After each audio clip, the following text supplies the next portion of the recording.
Hello, everyone. Thank you for joining us today. My name is Ed Plog, and I am president of Playbill Travel. We have a terrific presentation planned for you today. Tahiti and the South Pacific is one of those bucket list destinations most people have dreamed about. So we invited Liz Coleman from Paul Gauguin Cruises to join us and tell us about cruising in the South Pacific. Our team of travel advisors will be available during the presentation. So if you have any questions, please jot them in the comment box and we will get an answer for you. Let's get to the presentation. Let's welcome Liz Coleman from Paul Gauguin Cruises. Wonderful. Thank you so much, Ed. It's a delight to be here. I appreciate the introduction, and I really appreciate the opportunity to speak on behalf of Paul Gauguin Cruises and talk about this beautiful part of the world known as Tahiti and her islands, or French Polynesia. The one thing that I think about, though, is we should be here. I know I look forward to the day when we can move about the country, move about the world very easily, very comfortably. But this part of the world is one of these places that I think we all dream about visiting one day. And one day you and your clients might have the opportunity to do it as well. So just by way of reintroduction, if you will, my name is Liz Coleman. I've been with the company for 13, 14 years at this point. And the reason I'm still here is because I have an opportunity to talk about a very magical part of the world. And while I work for Paul Gauguin Cruises, it's really about the destination that we speak about. And the ship happens to be the means of exploring this part of the world. I love to start with the map because the map helps this part of the world resonate with people. I mean, we dream about it, we talk about Tahiti, we think about how beautiful it is, but a lot of people say, where is it exactly? It's somewhere out in the South Pacific. So I like to start with the map to tell you exactly how to do it. So if you can get yourself to Los Angeles into Papeete, Tahiti is under 8 hours. I mean, I think more people are familiar with Hawaii. Maybe some of you have actually visited Hawaii. LA into Hawaii is about 6 hours. So we are equidistant south of the equator as Hawaii is north of the equator. I put this in this context because honestly, you're only really a movie and a drink, maybe or two, beyond Hawaii. So it makes it, I think, a little bit easier to get to. I mean, who knew it was only 2 hours away? So why a cruise ship? I mean, a lot of people, when they think about French Polynesia, when they think about Tahiti and her islands, and by the way, that term is interchangeable, right? But why a cruise? A lot of people think about maybe that overwater bungalow. Well, this is your floating overwater bungalow. This is a way to transport yourself effortlessly and seamlessly from place to place and doing it really on your terms. This is a place in the world that's not overrun with tourism. So it's not about planes, trains, and automobiles. It's about the culture. It's about the landscape. It's about the marine life. And Paul Gauguin Cruises gives you an opportunity to see and experience all of those things. Our itineraries incorporate Tahiti and her islands, which is the same name as French Polynesia. We do go to Fiji one time per year, and we also go to the Cook Islands. Now, the Cook Islands are not a part of French Polynesia, but rather a part of Polynesia, but all of this is in the South Pacific. This itinerary is the itinerary, so I would say one of the most iconic itineraries, because it incorporates those known places or those islands that people have heard of. And it's called the Society Islands, and it's an archipelago. And by the way, Paul Gauguin Cruises visits 3 out of the 5 French Polynesian islands, meaning island chains, archipelagos, and the Society Islands is one of those. So you fly again about 8 hours into Tahiti, and then we start to visit some of the outer islands. And so when we talk about going to Tahiti, we're really talking about visiting so many of the outer islands as well. Tahiti is actually an island that was made from two volcanoes exploding, believe it or not. Now, rest assured, even though much of this territory is volcanic, it is not erupting. So, so it's still a very safe place to visit. There are 275,000 inhabitants in French Polynesia, and about 75% rather, of those people live on the island of Tahiti. And so when you start venturing out to these other islands, some of them are virtually uninhabited. Moorea is another island off the coast of Tahiti. It is about 11 miles. It's an unbelievable experience. They have pineapple plantations. You can go on dolphin watching expeditions, small hikes visiting the maraes, which are the outdoor Polynesian temples. We spend 2 days in Moorea and we spend 2 days in Bora Bora, and arguably Bora Bora might be one of the most beautiful places on the planet. And then we also visit Taha, which is considered the vanilla island. Some say that you can actually smell vanilla in the air. And it's really a really neat way on how they farm the vanilla as well. But all around, wherever you look, it's a beautiful landscape. But it's about the water as much as anything as well. So on the 10-night sailing, we visit the low-lying atolls called the Tuamotus. Now, an atoll are islands that are sinking for literally thousands, maybe even millions of years. And when the island sinks, and don't worry, it won't sink while you're there. When the islands sink, you get a bed of coral that encircles the island. And when you have coral, it attracts marine life. And so if you are someone that loves snorkeling, if you love diving, if you just love the beautiful crystal blue waters of the surroundings, then the Tuamotus might be of interest to you. You know, Rangiroa and Whakarava are the two islands that we visit. Rangiroa's lagoon is so vast, it actually fits the size of the island of Tahiti, which I think is remarkable. And Whakarava, don't you love that name, Whakarava, is an UNESCO biosphere. So you have lots and lots of marine life that actually, I think it's 25% of the world's marine life can be found here. The Tuamotus, by the way, what's interesting about this is just as you think about Tahiti as one of those places for honeymooners or anniversaries, this is the top 10 requested destination for divers and snorkelers as well. So lots of different species. The 11-night sailing takes us down to the Cook Islands. The Cook Islands are off the coast of New Zealand and therefore are a part of Polynesia, not French Polynesia. The Cook Islands are made up of about 15 larger islands. We visit Rarotonga and Aitutaki. Rarotonga is more of the commercial center.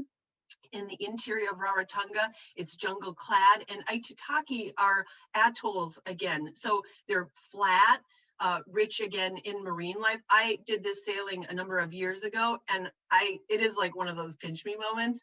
The snorkeling was unbelievable. I was just, the amount, the colors, and they're just up close. And if you're someone that says, you know what, I'm not necessarily one to go snorkeling, I might not want to put my face in the water, you don't have to, because there are plenty of things to do to still see the marine life without having to do that. Back in French Polynesia, we venture out to the Marquesas. So here we have three very distinct island chains, the Society, the Tuamotus, and then further out to the Marquesas Islands. The Marquesas Islands are all about the land. It's all about the wildness, the ruggedness of all the different islands that we visit. The Marquesas are about 900 miles northeast of Papeete. If you were to take a plane, and by the way, you really can't get there from here. The only way to get there is on a vessel, really. It would take about 3 hours.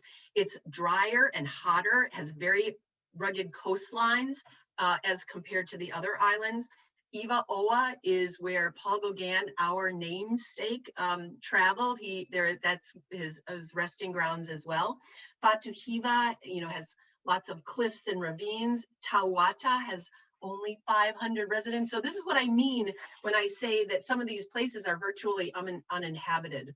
And then the final sailing is the 12 or 13 nights that we take to or from visiting Fiji. We start in Tahiti, we visit Aitutaki and the Cook Islands, we cross the international date line, and then we descend upon the Kingdom of Tonga, which is still independent to this day, and then we visit some of the Fijian islands. And well, talk about having your cake and eat it too, going from French Polynesia to then some of the other Polynesian islands as well. So you might be curious as you're sailing seamlessly from these beautiful iconic places, what life might be like sailing with us. So I just want to talk a brief moment about what this casual elegance entails. I consider it sort of a laid back luxurious lifestyle, in part because it's an all-inclusive experience. So we start with round trip economy airfare out of Los Angeles. We provide all of your meals, your wines and spirits, anytime, anywhere. There are multiple dining venues. So you really are able to enjoy the world, this part of the world, on your terms. There are no card keys, there are no wristlets. So you can just sit back and enjoy. We create all of the itineraries that I showed you just a moment ago based on what our guests have told us that they love to do and love to see. So you have ample time in any one place.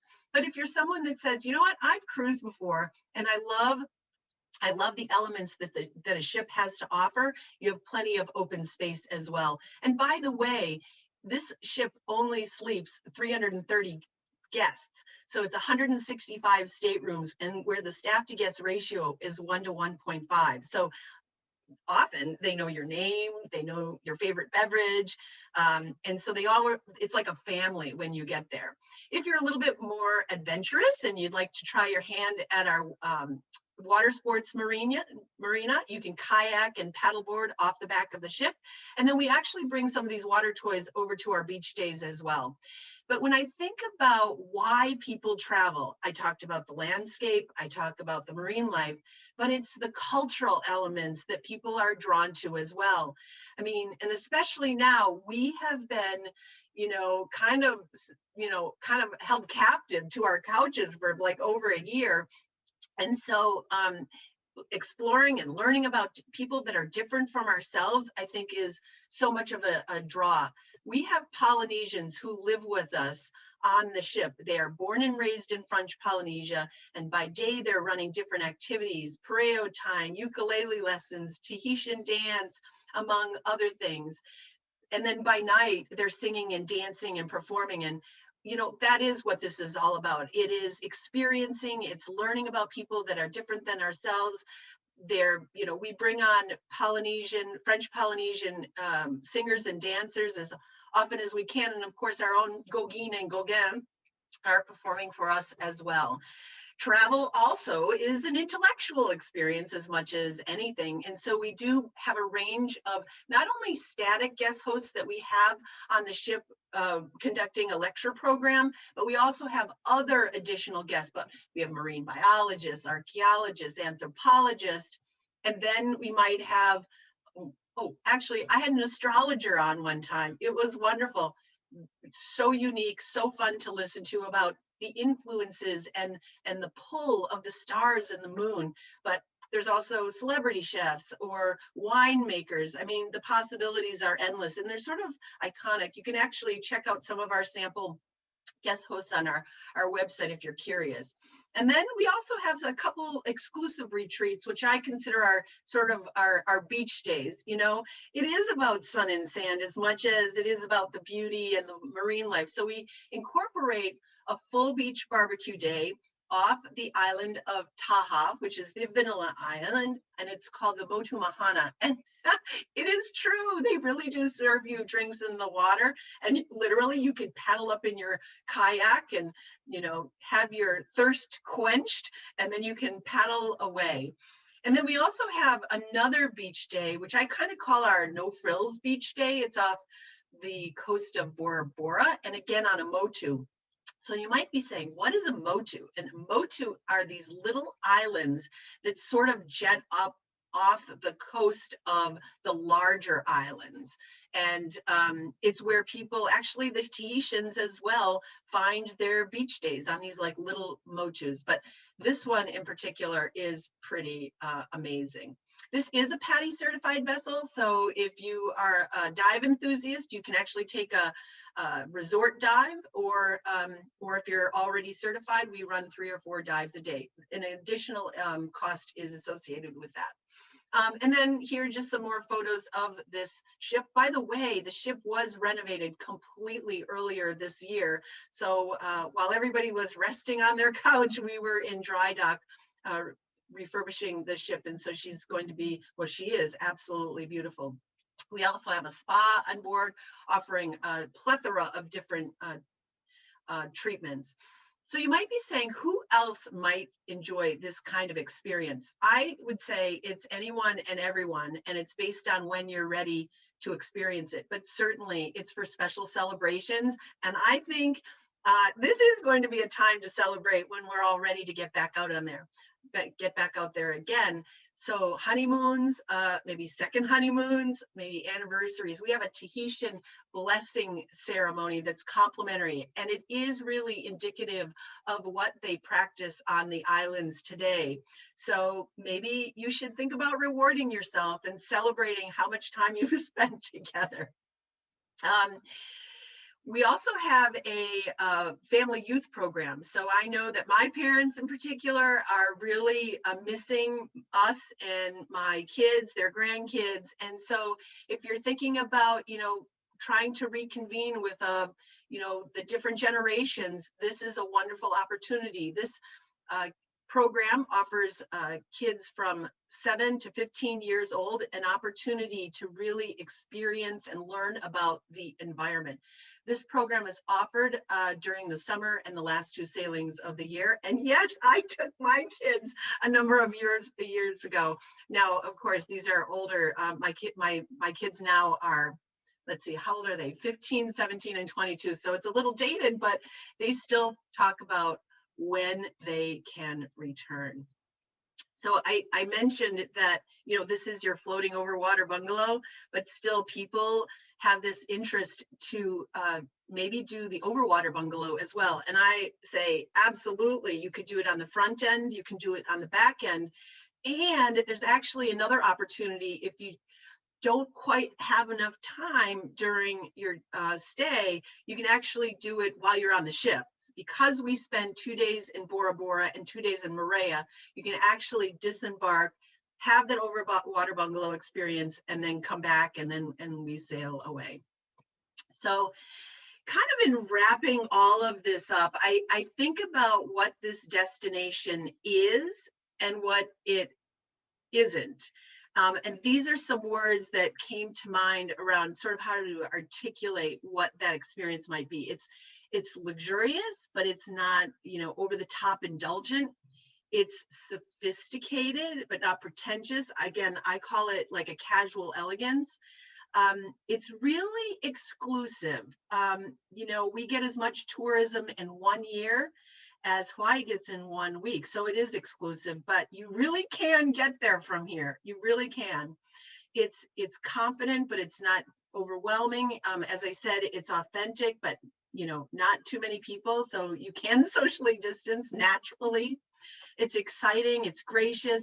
And I think one of the big things is that when you see natural beauty and like this pristine part of the world with these beautiful tropical blue waters, overlaying it with these gracious people, I feel like it inspires us. It inspires us to be better people.